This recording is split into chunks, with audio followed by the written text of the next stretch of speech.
have a new video camera. I'm placing my sermons now on the website.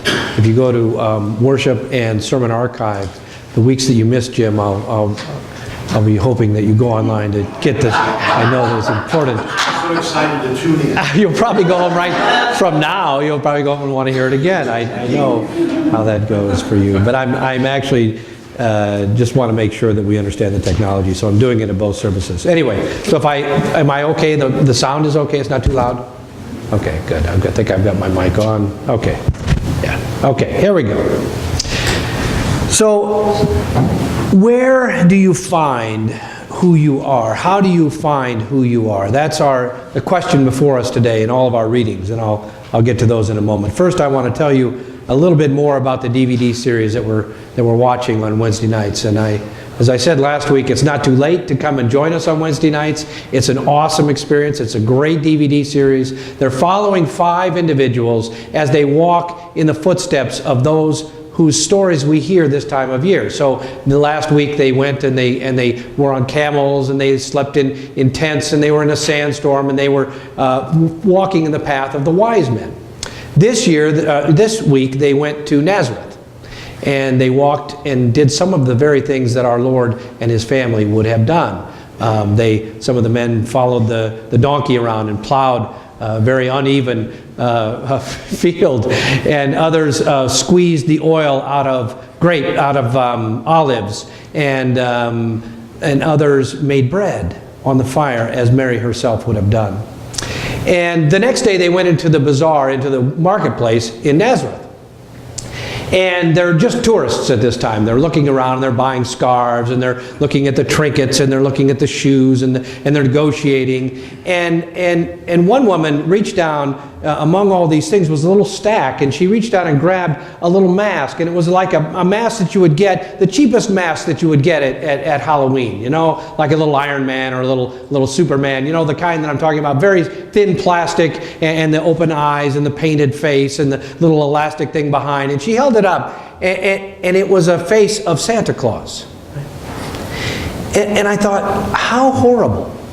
It really just struck me. I don't know if anybody else, the video didn't make a big thing of it. But to me it was so out of place here in this historic and sacred place where people are walking in the footsteps of Christ, and we're trying to live in this sacred moment. And here is a picture, a mask of Santa Claus. And it made me think, my gosh, is that what people think of us? Is that the image that they have of us?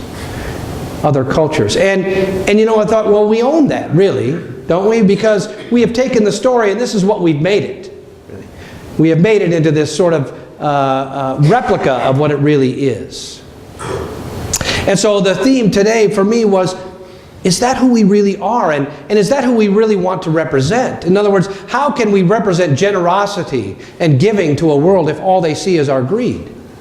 How can we represent things to the world like life and light if we show them only something less? And so it occurs to me that we need to be careful about who we show the world that we are. And to begin, then, we must know who we are for ourselves. Today is Recognition Sunday, and we're remembering the teachers among us. So those of you who are teachers in our program, will you stand for a moment and be recognized? Those who work with our kids, I know there's at least one, more than one, yes. I want to thank you guys for all that you do, because it is an important job, right? Getting with our kids and telling them our stories. Yeah, I go to Brown L. Talbot on Tuesdays, and I teach those kids. We're in chapel 3 times every Tuesday, and we get different ages come in, and we have a lesson about whatever it is that we're talking about that day, always from our scriptures. And I know how hard this job is. I mean, you think you guys are hard. You think you're jaded. You think you're bored. These are kids who come in bored, and somebody makes them, at least you're here because you want to be here, but they come in and they're jaded and they're bored, and I have to try to engage them in this question of who is God, not just in the Christian tradition, because it's a very eclectic group. The question is, who is God in your tradition? And how do you relate to this God? Right? Who are you, in other words, in relationship to this God? That's what we work on. And the problem is, what makes it so hard, teachers, you tell me, is when you're working with these kids, you've got to know the stories. Like that's the biggest thing that keeps people from wanting to work in our Sunday school is they go, I don't know the Bible. I can't teach. I don't know the Bible. If we don't know our stories and we don't know who we are, how can we teach it? And that's really what's before us today. Do you know who you are? Do you know who you are as a person? Do you know who you are as a Christian? I think that's one of the things that's so scary about kids. We've got a senior heading off to college, and we're afraid that he doesn't yet know who he is in such a way that he can strongly hold on to it. So when he gets there, he won't just be whoever he's around. Do you know what I'm talking about? Right? If you don't know who you are, then you're whoever, I'll be like you. I'll be like whoever you're with. And it's that way for us, people of spiritual strength. Our readings today point to where we are at various times in our spiritual journey. Isaiah. Isaiah is writing to a people who have been taken off into exile and brought back. They're off into exile. Their whole culture is destroyed. They're taken off into exile, and now King Cyrus has allowed them to come back. And here they come back, and they're in the land again, but everything is different. And Isaiah is saying, you know what? You ask me who I am, I know who I used to be. That's who I was, but things have changed. And so Isaiah says, God, I don't know about this. Help me to have the courage to rebuild the structures that I used to know.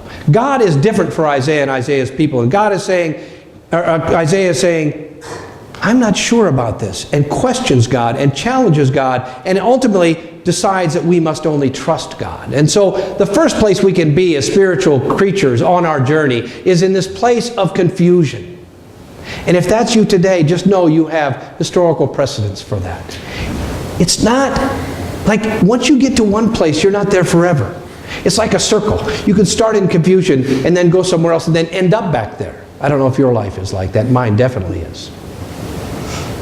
Paul speaks from a place of clarity, typical of Paul, right? Paul not only knows who he is, he knows who you are. And he's happy to tell you about it, right? So Paul's like, here's who you are. You're a Christian. You want to know who you are? You're a Christian. And here's how Christians live. They live in love, and they live in unity and charity with each other. And he says, by golly, I'll tell you what you should do. Rejoice.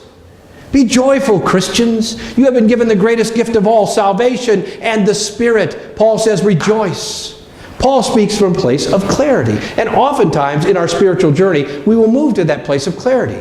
But that it would stay there forever, right? But what happens is we go from there to this place of mystery. And that's where John's at today. John tells us, look, I don't know who I am. John the Baptist. At least he doesn't say it with any certitude. They say to John the Baptist, who are you? Right? The Jews sent priests and Levites from Jerusalem to ask him, who are you? And he confessed and did not deny it, but confessed, I am not the Messiah. And they asked him, what then? Are you Elijah? He said, I am not. Are you the prophet? He answered, no. Then they said to him, who are you? Let us have an answer for those who sent us. What do you say about yourself? He said, I am the voice of one crying out in the wilderness, make straight the way of the Lord. So we have three witnesses today. Confusion, clarity, and mystery. And what I want you to know is it's okay to be in any of those places. And if you find yourself in one place, just hold on, because you'll end up in another place soon. And when you're in this place of clarity and rejoicing, I'm sorry, that won't last either. It won't be long before you'll be in confusion again. But just know it's a circular journey, back and forth, back and forth. And there's scriptural witness for each place that we're in. So if you are like Isaiah confused, just hold on. Pray and trust in God. If you are like Paul in this place of clarity, rejoice, brothers and sisters. Rejoice, Christians, because that's what you're called to do when you know who you are. But on this third Sunday of Advent, it's probably enough for us to stand with John and say, you know what? Who I am, I'm not clear on. But I am clear about one thing. I am not God. It might be enough for us to just stand today with John and say, we are not God, and Santa is not Christmas. right? Right? And we can say with John, there was a man who came to testify. He himself was not the light. He came to testify to the light. It might be enough just to say, you know what, you guys? There is a light. There is a light. It's coming. Get ready.